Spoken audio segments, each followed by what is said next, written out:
Gue kasihan banget deh sama kakak gue. Jadi dia itu sejak putus sama pacarnya, jadi kayak apa ya? Sorry banget, tapi kakak gue jadi kayak orang stres gitu loh. Beneran ini tuh udah sampai level parah sih menurut gue. Soalnya kakak gue ini bukan cuma stres yang kayak bengong-bengong gitu, tapi dia tuh udah sampai mukul-mukulin kepalanya sendiri ke tembok. Mukul-mukulin dirinya sendiri, dia mukul-mukulin ibu gue.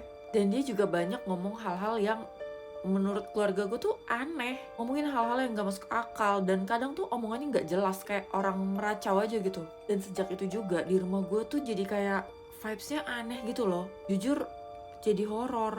Pokoknya gue ngapain aja takut ya di rumah gue, padahal tadinya tuh gue ya berani-berani aja orang rumah gue sendiri kan. Tapi entah kenapa sejak kakak gue kayak gitu, gue jadi ngerasa rumah gue tuh kayak bukan rumah gue lagi. Ada sesuatu yang aneh yang ada di rumah itu yang gue sama keluarga gue juga gak ngerti apa. Hawanya tuh panas dan suram gitu loh. Dan lo tahu apa? Yang paling gongnya, satu hari gue disuruh sama nyokap gue untuk matiin air, atau kan pompa air. Nah, pompa air di rumah gue itu adanya di garasi. Di garasi itu ada mobil ayah gue lagi parkir. Habis gue matiin air, lo tahu apa? Mata gue tuh kayak gak sengaja mau ngeliat ke arah mobil. Dan di dalam mobil, nyata ada cewek lagi ngeliatin gue. Pokoknya dia ngeliat ke arah gue dengan mata kosong. Dia duduk tegak lurus, badannya ngadep ke gue, ngeliatin gue. Di saat itu juga gue tahu itu bukan orang. Gak usah lo bilang gue itu maling, enggak. Rambutnya panjang kayak nutupin badannya gitu, tapi gue masih bisa ngeliat kalau dia tuh pakai baju putih. Anjir, gue nyeritain ini merinding. Sumpah ini serem banget sih.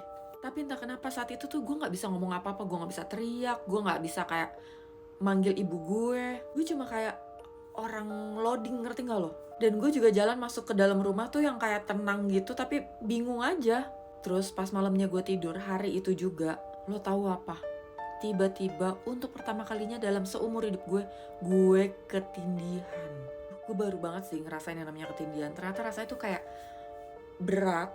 Lo kayak hampir gak bisa napas, tapi lo masih bisa napas. Tapi badan lo kaku, gak bisa bergerak. Dan saat itu gue ngeliat ada sosok tinggi, gede, hitam yang ada di atas gue.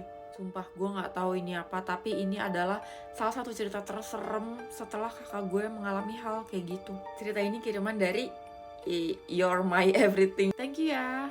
Kalau lo punya cerita yang sama seremnya atau bahkan lebih serem, lo boleh komen di sini atau DM gue kalau ceritanya panjang. Lo DM ke sini atau ke Instagram gue @tachahorrorstory. Nanti cerita yang paling serem bakal gue bacain di sini.